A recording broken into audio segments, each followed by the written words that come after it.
আমি শুরু করতে চাই মাহবুব কামালকে সাথে নিয়ে। অনেক ধন্যবাদ, আপনি আমাদের সাথে যুক্ত হয়েছেন। পেছনে একটু পরে যাই, সাম্প্রতিক ঘটনা দিয়ে বরং শুরু করি।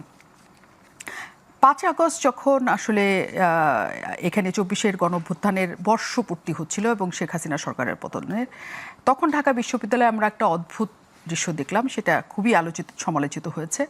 সেটি হচ্ছে যাদেরকে মানবতা বিরোধী অপরাধের দায়ে ফাঁসি কার্যকর করা হয়েছে, বিচার মুখোমুখি করা হয়েছে, তাদের সবাইকে বিচারিক হত্যাকাণ্ড করা হয়েছে বলে তাদের সবার ছবি সেখানে টানানো হয়েছে এবং সেটা দেখতে প্রচুর মানুষ যাচ্ছে, ছবি তুলছে, একটা উৎসবের মধ্য করে তারা। এই যে 24-এর বর্ষপূর্তিতে কেন 71-এ যাদেরকে বিচার করা হয়েছিল তাদের প্রসঙ্গটি হঠাৎ আসলো, আপনার কি মনে হয়?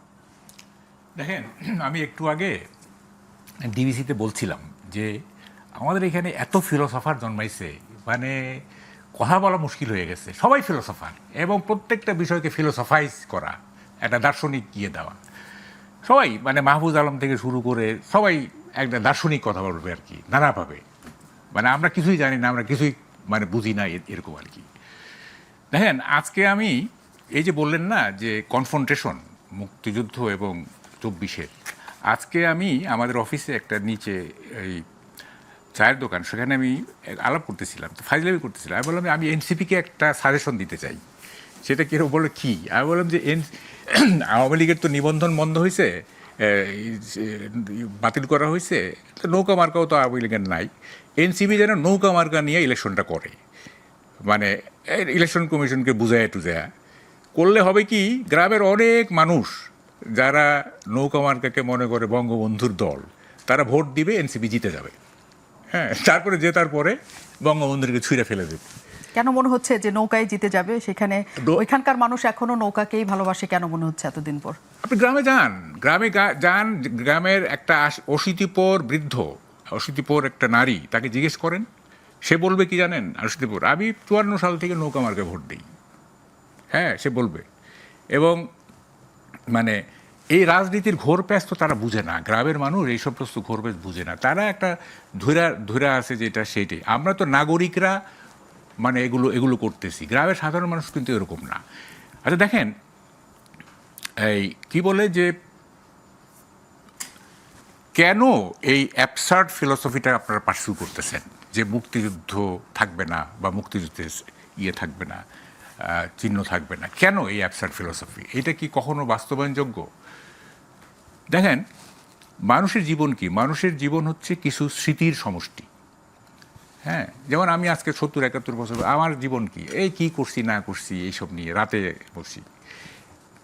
একজন এনসিপির নেতা বা একজন 25 বছরের ছাত্র, তার জীবন কি? সে সারাদিন হইচই করে ইত্যাদি, রাতে কি করে, কি তার কলেজ জীবন, তার স্কুল জীবন, প্রেমের কাহিনী, ব্যর্থ প্রেমের কাহিনী, এগুলি সে করে, মানে আওড়ায় আর কি।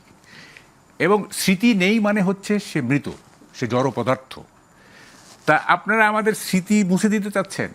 মুক্তিযুদ্ধ তো আমাদের একটা স্মৃতি না, তারা বলছে যে মুক্তিযুদ্ধ থাকবে, কিন্তু সেটা কখনো হাতিয়ার হিসেবে থাকবে না। 47 যেমন ছিল, অন্য আন্দোলন যেমন ছিল, অন্য হাতিয়ার হিসাবে, শুনেন, হাতিয়ার হিসেবে থাকুক, এইটা তো আমরাও চাই না। হাতিয়ার হিসেবে কেন থাকবে? যেমন ধরেন, গত আমলে যখন গত সরকার যখন বঙ্গবন্ধুকে বিভিন্ন কর্নারে স্থাপন করতেছিল, বিভিন্ন বঙ্গবন্ধু নিয়ে রীতিমতো একটা কি বলে অশ্লীল ব্যাপার চলতেছিল, তখন আমি এক লেখায় লিখছিলাম যে আপনারা একটা কাজ করেন, ঢাকা সিটির নাম মুজিব সিটি রেখে বাকি সব ফেলে দেন, আর কোথাও বঙ্গবন্ধুর নামে কিচ্ছু থাকতে পারবে না, কিছু থাকতে পারে, শুধু রাজধানীর নাম হবে মুজিব সিটি। যেমন হোচিমিন সিটি আছে, তারপর ধরেন ওয়াশিংটন, হ্যাঁ আছে, একটা করে বাকিগুলো ফেলে দেন। তো আমরা তো মুক্তিযুদ্ধকে সেলিং পয়েন্ট করা বা মুক্তিযুদ্ধকে ক্যাশ করা, এটা তো আমরাও চাই না। এটা এটা এটা এটা একটা জঘন্য ব্যাপার। হ্যাঁ, সেটাই তো এনসিপির ওরা চাচ্ছে, সেটাই তো চাচ্ছে। কি চাচ্ছে তারা? যে মুক্তিযুদ্ধকে কোনো রকম রাজনৈতিক হাতিয়ার না। হ্যাঁ, ওইটুক বলুক, কিন্তু এই যে 5ই আগস্টের পরে মুক্তিযুদ্ধের স্মারকগুলো যে ভেঙে ফেলা হলো, হ্যাঁ, এনসিপি এটা জয়েন করে নাই, করছে তো। ইভেন বিএনপিও তো এইগুলিতে কিছু প্রতিবাদ করে নাই। দেখেন, এটা খুব দুঃখজনক। আমি একটা টক শোতে বলছিলাম যে ধরেন ঘটনাচক্রে 71-এ জিয়াউর রহমান যুদ্ধ করতে করতে শহীদ হয়ে গেলেন, মানে হাইপোথেটিক্যাল, তাইলে তো বিএনপি নামক কোনো দল হইতো না। এবং তারেক রহমান তখন শিশু ছিলেন, এখন তার বয়স যা আছে তাই হইতো, তাই না?